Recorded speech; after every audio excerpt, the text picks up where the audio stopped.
everybody, welcome. Happy Friday. Sorry, I see that back there. You missed the Doe Show again. 1 o'clock we did a show about the Roth 401k and a big problem that we see investors making, so be sure to check that out. We're not here to talk about that today though. This is the Closing Beat. I'm Dustin Tibbetts, financial advisor with Jazz Wealth Managers. Do a little homework this weekend. Go to our website, click on portfolios. You can see our portfolios that we use for our clients. We build and manage those portfolios, and because of that, we don't have any expense ratios in those portfolios. Any other advisor, they're going to charge you to manage your account. Then they're going to buy mutual funds, and those mutual funds have costs. If they're doing their job, they're picking good mutual funds, and they tend to have a little cost to them. Well, we don't do that here. We actually manage our own portfolios, and our performance is always published on our website. Interestingly, if you click at the very top of portfolios, they go from most aggressive to the most conservative. So we make it really, really, really, really, really easy. Okay. We're going to make this one short today. I got to help out Mama Jazz at the house. She's getting new floors, and I agreed to chip in for some reason. So we're going to go take care of that. Stock market today, you really didn't miss much. Monday, Tuesday, Wednesday, Thursday, that was the excitement. Today was sort of like, you know, investors look at Friday, the big guys, and they go, should we take on risk into the weekend, or should we pare back some of our risk? And that's really all it is.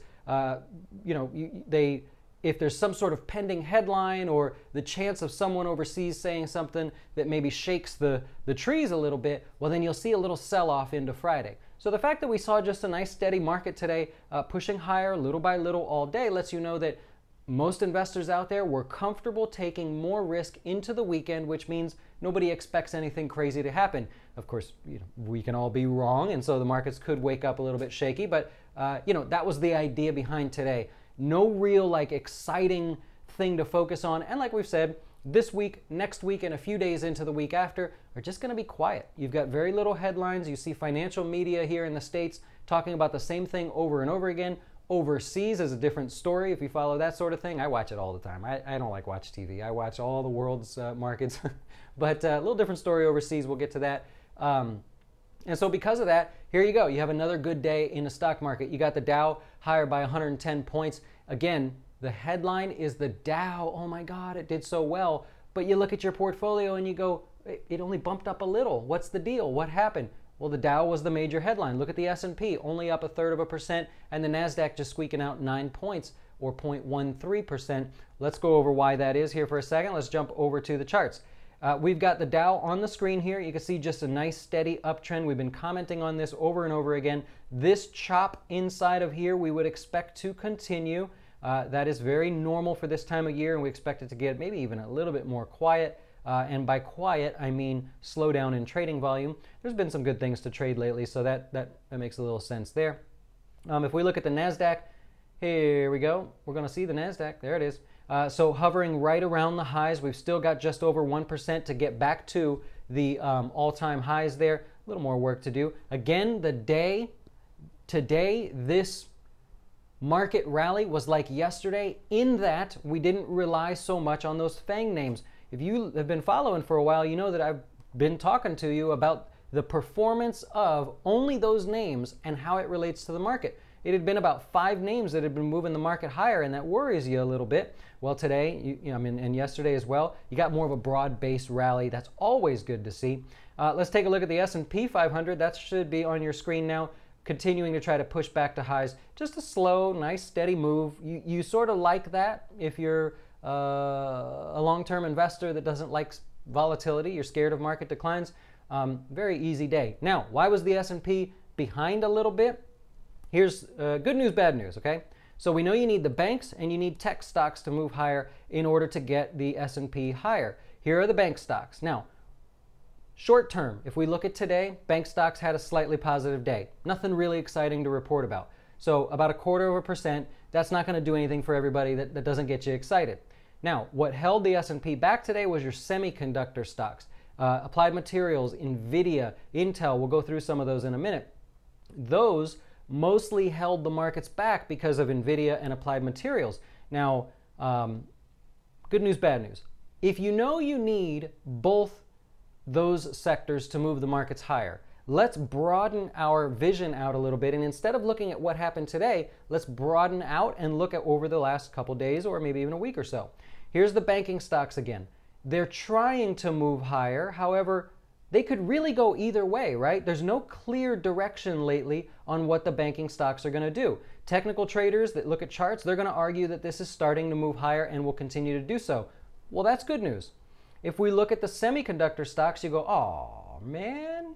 Of course, a little bit of indecision here about where the direction's going, but look what happened over the last week. You see this decline right here?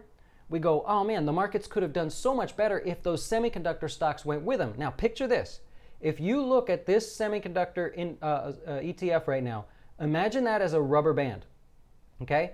And about a week ago, we started with the rubber band and we started pulling it, right? We pulled. What happens when you pull a rubber band back? There's resistance, or a bow and arrow, right? You can picture the resistance and you have to pull and pull and pull. What happens when you let go?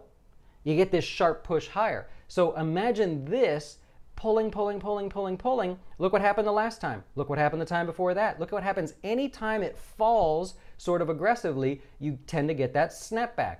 So, geeking out here a little bit, if the semiconductors have an expanded rubber band, we don't know that this is the bottom, by the way. We might pull the rubber band back a little bit further. But if that's the case and we expect to see that snapback in some way, and we have the banking stocks that really could go either way with some good news or bad news, so they're ready to move, you got a recipe for a little bit higher of a market. Now, shh, let's not jinx it, right? I'm just saying that's what you see on the charts. If you're a short-term trader, you go, wait a minute, I'm putting a few pieces together. I'm seeing how the markets have a chance to move higher. Hey, let me go look for some strong stocks and see if I can participate in that. Because if you look at strong stocks and the market does not end up going higher, chances are those strong stocks will be okay. So just my mind thinks as a trader, it's what I've done all my life. So you look at this and you get a little excited, right? You go, Trump, hey, shh, don't say anything, man. Just stay quiet over the weekend. President Xi, shh, just be quiet. You got us the good news. Now you guys go hang out, go play golf, do something quietly, right? So you kind of hope that next week is a decent week. That's enough of that. I probably over-explained that, sorry. Let's move on to Tesla. Horrible performer today. Down 9%, close to 10% at the lows. Elon Musk, man, the guy admits he's stressed and everything. And I'm going to tell you this right now.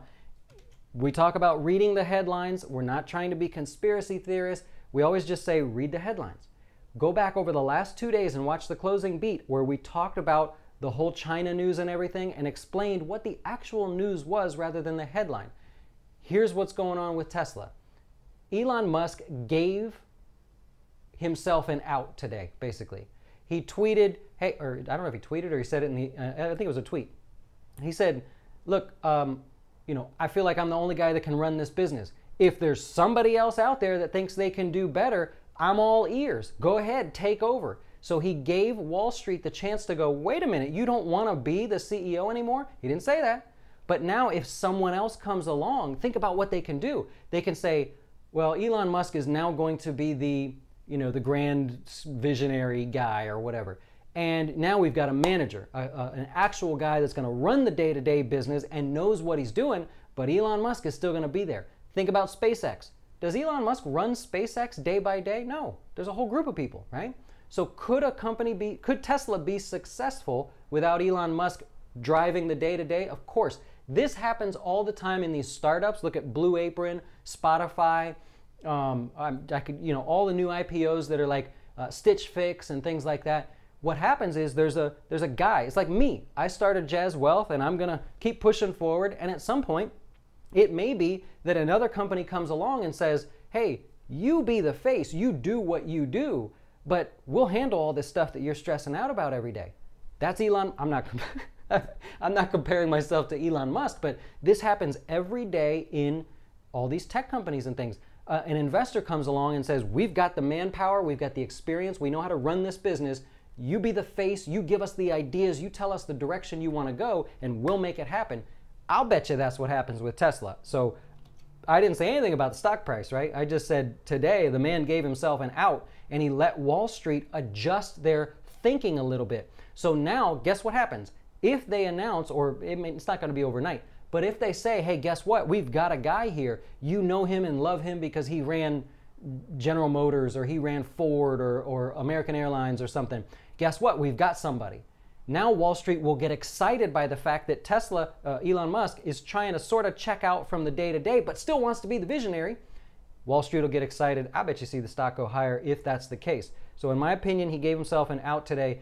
Brilliant, brilliant, brilliant. You see it happen in politics all the time. He just did it really well with that. Love him or hate him, that's what he did. Let's go on to Nordstrom. That was your best performer, or one of your best. That was the best performer in the S&P 500 today, rocketing higher. So 13% higher. Nordstrom said earnings better than expected, revenue much better than expected, sales in our stores, they call them comp store sales, much better than expected. They raised their projections going forward. They said, you know what, people are using their American Express Black card, you know, not really, but their gold card, their platinum card, whatever. They're coming into our stores. They're paying $170 for a t-shirt, and we're reaping the profits from doing that. Unbelievable earnings. If you happen to like digging into this stuff, really well done by those guys. Not so good, NVIDIA. Now, we're going to stop on this one for a second. NVIDIA, I know a lot of you guys post that you have it, you want to trade it, you love trading it because you're into the crypto thing. Bad news. NVIDIA said that their earnings, everything was fine, right? NVIDIA reported earnings that beat expectations. Revenue was right there. It was close, right? But it beat just by a little bit. But they kind of gave you a weaker insight into the future. They said, we don't expect as much strength going into the future. You know why? They said it, not me. Because Bitcoin and cryptocurrency demand is weakening. All of a sudden that craze is over. They're like, hey, CNBC, Bloomberg, put it back on TV, talk about it, make a big deal out of it every day.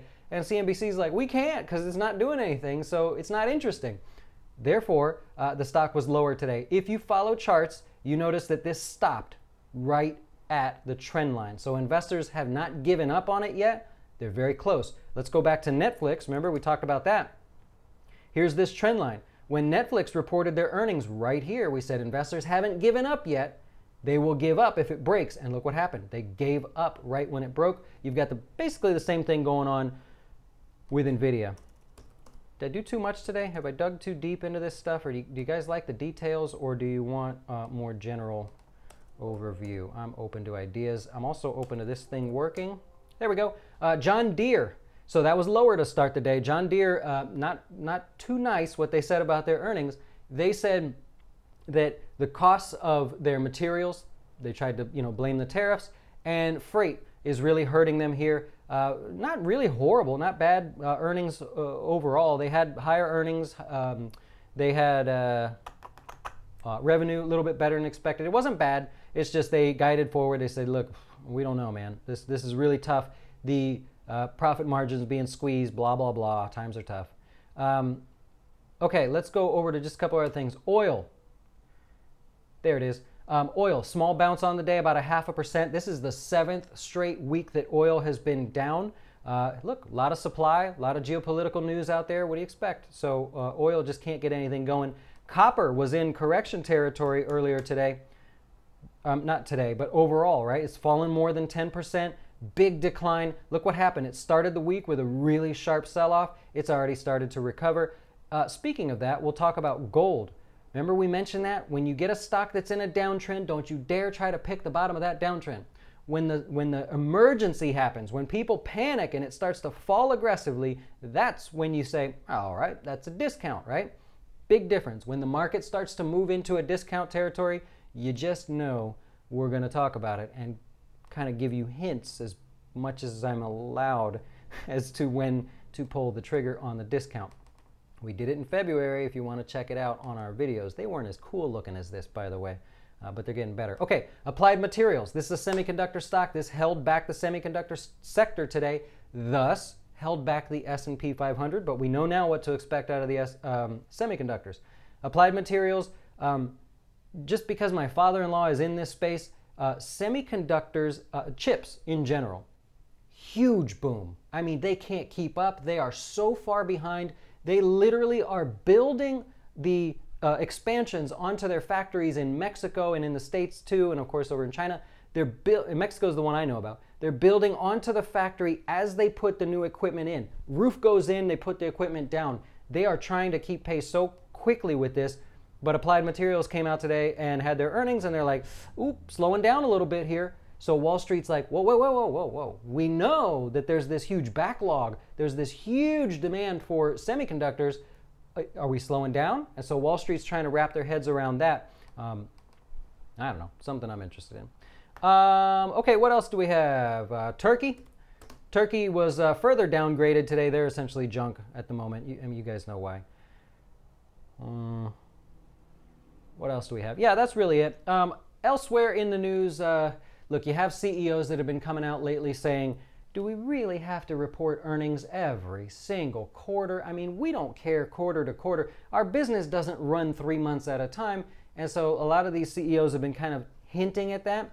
And so today Trump sort of agreed with them. He asked the SEC to look into it. Instead of reporting every quarter, could we report every 6 months? Is that good or bad? Really, to hit you at this point, it's just my personal opinion. I think some companies can get away with it. Coca-Cola can get away with it. Report every 6 months, we don't care. If you're a banking stock, you got to report every quarter. We got to see it. Coca-Cola, every 6 months is fine. Real estate investment trust, fine, report every 6 months. Google, we don't need to know what's happening there every quarter. Go ahead, report every 6 months. It could be Tesla, right? Report every 6 months. We don't care because the company is not magically going to change in 3 months. These things take time. So I think certain companies can do it. The real question is volatility. If stocks are already, take a look at Nordstrom, right? That was a good earnings report. Look what happened. 13% gain. What happens if they report every 6 months and now show a massive, massive growth period? Would Wall Street respond even more? Would it create more volatility? What happens if Nordstrom would have missed on earnings and the stock fell 10%? Would it then be more aggressive to the downside because now we're talking about a 6 month period? I think there's some questions we talked about there. But look, they've been talking about this since before I was actually born. I was born in 82. And they've been talking about doing this since before there were even really computers being used. Nothing's ever been done. We'll see what happens. It's just sort of one of those news stories that would have never been played over and over and over again today if there was anything else to talk about. Happy Friday, Oscar. Wall Street trusts Trump. Hey, look, one of the things I pride myself on is if a politician does something good, beneficial, and helpful, I don't care what side they're on, Republican, Democrat, Green Party, Tea Party, I don't care. If they do something good financially, then I'm okay with it. I'll give them credit. If they do something bad, I don't care who it is. I'm gonna give them some grief, right? And I think that's true because if you're in any company on the planet and you do a good job, you don't ask the person what political side they're with. You go, hey, you suck, you messed up, you need to fix it. If they did a good job, high five, you go, great, thanks, good job. You know what I mean? So, for me, I get it. Wall Street does trust Trump because he's putting numbers up, and that's all Wall Street cares about. Put numbers up on the board, and they're going to be happy. Hillary Clinton, she ran against Trump. Wouldn't have mattered. If she did the same thing, Wall Street would support that as well. We will always support whoever's putting numbers up on the board. Now, if that starts to slide a little bit, you're going to see everybody jump on them. All of Wall Street. It won't matter whether you're even from this country. They will jump all over them. Fong says Tesla's going to be just fine. Well, they better start making a profit. That's something I would look into. You want to learn more about the Roth conversions, but almost feel like you don't qualify for any. Aw. There's a place for everybody in this world, SD.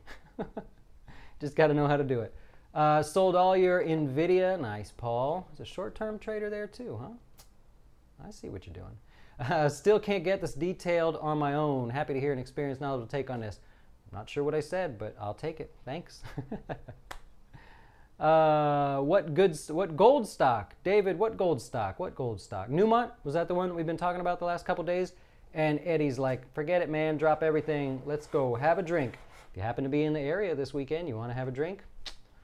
I'm really more of a sangria kind of a guy. So we'll see from there. All right, got to wrap it up. Got to go help Mama Jazz. Enjoy your weekend. Thank you so much for watching. If we help you in some way, hit the subscribe button, ring the bell so you know when we go live. We'll be back next week, maybe with a new show as well. A little behind, but maybe. Why should you choose Jazz Wealth as your retirement or long-term investing service? Our portfolios are managed by us, not some faceless mutual fund manager. Our private classes will teach you everything about investing and getting your dough straight. Best of all, our fiduciary standard means your best interest comes before ours.